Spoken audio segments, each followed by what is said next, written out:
ಕರ್ನಾಟಕದಲ್ಲಿ ಇವತ್ತು ಕಾಣಿಸಿಕೊಂಡ ಸೋಂಕಿನಲ್ಲಿ ಅರ್ಧದಷ್ಟು ಮಂಡ್ಯದ್ದು, ಇನ್ನುಳಿದ 12 ಜಿಲ್ಲೆಗಳಿಂದ 78 ಕೇಸ್ ಪತ್ತೆಯಾಗಿದೆ.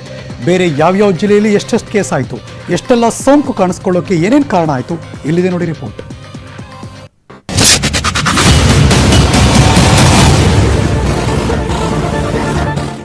ಕರ್ನಾಟಕದ ಪಾಲಿಗೆ ಇವತ್ತು ಅಮಂಗಳವಾರ. ನಿನ್ನೆಯಷ್ಟೇ ಶತಕಕ್ಕೆ ಒಂದಷ್ಟೇ ಕಡಿಮೆ ಇದ್ದ ಕೊರೋನಾ ಸೋಂಕಿತರ ಸಂಖ್ಯೆ ಇವತ್ತು ಸೆಂಚುರಿ ಬಾರಿಸಿದೆ. ಇಷ್ಟು ದಿನ 50, 60, 70ರ ಗಡಿಯೊಳಗೆ ಇರ್ತಾ ಇದ್ದ ಸೋಂಕಿತರ ಸಂಖ್ಯೆ ಇಂದು ಬರೋಬ್ಬರಿ 149ಕ್ಕೆ ಏರಿಕೆಯಾಗಿದೆ. ಇದರಲ್ಲಿ 71 ಮಂದಿ ಮಂಡ್ಯ ಜಿಲ್ಲೆಯವರೇ ಇದ್ರೆ, ಇನ್ನುಳಿದ 78 ಮಂದಿ ದಾವಣಗೆರೆ, ಶಿವಮೊಗ್ಗ, ಕಲಬುರಗಿ, ಬೆಂಗಳೂರು ಸೇರಿ 12 ಜಿಲ್ಲೆಗಳಲ್ಲಾಗಿದೆ. ಇದರಲ್ಲಿ ಬಹುತೇಕ ಸೋಂಕಿತರು ಮಹಾರಾಷ್ಟ್ರ, ತಮಿಳುನಾಡಿನಿಂದ ಬಂದವರೇ ಆಗಿದ್ದಾರೆ.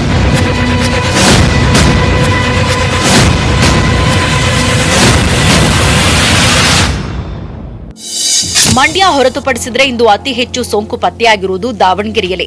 ಇಂದು 22 ಮಂದಿಯಲ್ಲಿ ಕೊರೋನಾ ಸೋಂಕು ಕಾಣಿಸುವ ಮೂಲಕ ದಾವಣಗೆರೆ ಜಿಲ್ಲೆ ಶತಕದ ಗಡಿ ದಾಟಿದೆ. ಕಲಬುರಗಿಯಲ್ಲಿ 13 ಕೇಸ್, ಶಿವಮೊಗ್ಗದಲ್ಲಿ 10 ಕೇಸ್ ಪತ್ತೆಯಾಗಿದೆ. ಬೆಂಗಳೂರು ನಗರದಲ್ಲಿ ಇಂದು ಕೇವಲ 6 ಸೋಂಕಷ್ಟೇ ಪತ್ತೆಯಾಗಿದ್ದು, ಒಟ್ಟು ಸಂಖ್ಯೆ 246 ತಲುಪಿದೆ. ಗ್ರೀನ್ ಝೋನ್ ಆಗಿದ್ದ ಚಿಕ್ಕಮಗಳೂರಿನಲ್ಲಿ 5 ಕೇಸ್ ಪತ್ತೆಯಾಗಿದೆ. ಬಾಗಲಕೋಟೆಯಲ್ಲಿ 5 ಸೋಂಕು, ಉತ್ತರ ಕನ್ನಡದಲ್ಲಿ ಹಾಗೂ ಉಡುಪಿಯಲ್ಲಿ ತಲಾ 4 ಸೋಂಕು ಪತ್ತೆಯಾಗಿದೆ.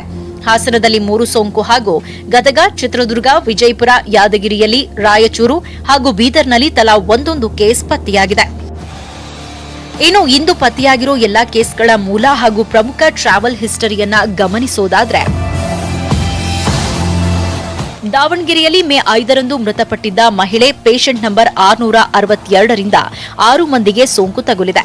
ಈ ಪೇಷಂಟ್ ನಂಬರ್ 662ಕ್ಕೆ ಮೇ 1ರಂದು ಮೃತಪಟ್ಟಿದ್ದ ವೃದ್ಧನ ಲಿಂಕ್ ಇತ್ತು. ದಾವಣಗೆರೆಯಲ್ಲಿ ಅಹಮದಾಬಾದ್ನಿಂದ ಬಂದ 2 ಹಾಗೂ ಕೇರಳದಿಂದ ಬಂದ ಓರ್ವನಿಗೂ ಸೋಂಕು ತಗುಲಿದೆ. ಇನ್ನು ಶಿವಮೊಗ್ಗದಲ್ಲಿ ಸೋಂಕಿಗೆ ತುತ್ತಾಗಿರುವ 10 ಮಂದಿ ಪೈಕಿ 5 ಮಂದಿಗೆ ಮುಂಬೈ ಪ್ರವಾಸದ ಟ್ರಾವೆಲ್ ಹಿಸ್ಟರಿ ಇದೆ.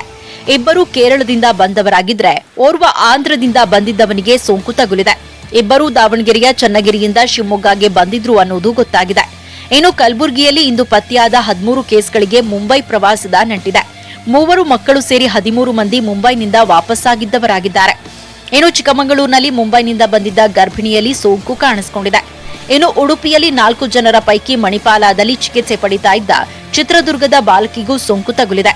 ಈ ಬಾಲಕಿ ಕ್ಯಾನ್ಸರ್ನಿಂದ ಬಳಲ್ತಾ ಇದ್ರು ಅನ್ನೋದು ಗೊತ್ತಾಗಿದೆ. ಇನ್ನು 3 ಮುಂಬೈನಿಂದ ಬಂದಿದ್ರು ಅನ್ನೋದು ಗೊತ್ತಾಗಿದೆ. ಇನ್ನು ಉತ್ತರ ಕನ್ನಡ ಜಿಲ್ಲೆಯ 4ವರಿಗೂ ಹೊರ ರಾಜ್ಯದ ಪ್ರವಾಸ ಲಿಂಕ್ ಇದೆ. ಮಹಾರಾಷ್ಟ್ರದಿಂದ ಬಂದ 2 ಮಹಿಳೆಯರು ಹಾಗೂ ತಮಿಳುನಾಡು, ಗುಜರಾತ್ನಿಂದ ಬಂದ ಇನ್ನಿಬ್ಬರಲ್ಲಿ ಸೋಂಕು ಕಾಣಿಸಿಕೊಂಡಿದೆ. ಇನ್ನು ಹಾಸನದಲ್ಲಿ ಇಂದು ಒಂದೇ ಕುಟುಂಬದ 3 ಸೋಂಕು ಕಾಣಿಸಿಕೊಂಡಿದೆ.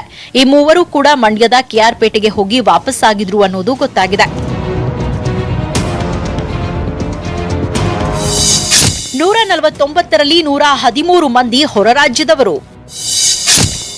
ಶಿವಮೊಗ್ಗ, ಕಲಬುರಗಿಗೆ ಮಹಾ ಟೆನ್ಷನ್. ಇಂದಿನ 149 ಕೊರೋನಾ ಕೇಸ್ಗಳಲ್ಲಿ ಬರೋಬ್ಬರಿ 13 ಮಂದಿ ಹೊರ ರಾಜ್ಯಗಳಿಂದ ಬಂದವರೇ ಆಗಿದ್ದಾರೆ. ಮಂಡ್ಯ ಅಲ್ಲದೆ ಶಿವಮೊಗ್ಗ ಹಾಗೂ ಕಲಬುರಗಿಯಲ್ಲಿ ಹೆಚ್ಚಿನ ಜನ ಮುಂಬೈ ಪ್ರವಾಸದ ನಂಟು ಹೊಂದಿದ್ದಾರೆ. ಕಲಬುರಗಿಯ 13 ಕೇಸ್ಗಳಿಗೆ ಮುಂಬೈ ನಂಟಿದ್ರೆ, ಶಿವಮೊಗ್ಗದ 8 ಕೇಸ್ಗಳಿಗೆ ಮಹಾರಾಷ್ಟ್ರ, ತಮಿಳುನಾಡಿನ ಲಿಂಕ್ ಇದೆ. ಮಹಾರಾಷ್ಟ್ರದಿಂದ ಬಂದ ವಲಸೆ ಕಾರ್ಮಿಕರಲ್ಲೇ ಹೆಚ್ಚು ಸೋಂಕು ಕಾಣಿಸಿಕೊಂಡಿದ್ದು, ಕರ್ನಾಟಕವನ್ನ 1400ರ ಗಡಿಗೆ ಕೊಂಡೊಯ್ಯುವಂತೆ ಮಾಡಿದೆ. ಇನ್ನು ಬಳ್ಳಾರಿ, ವಿಜಯಪುರ ಹಾಗೂ ಬೆಂಗಳೂರಲ್ಲಿ ಒಬ್ಬೊಬ್ಬರು ಕೊರೋನಾದಿಂದ ಮೃತಪಟ್ಟಿದ್ದಾರೆ.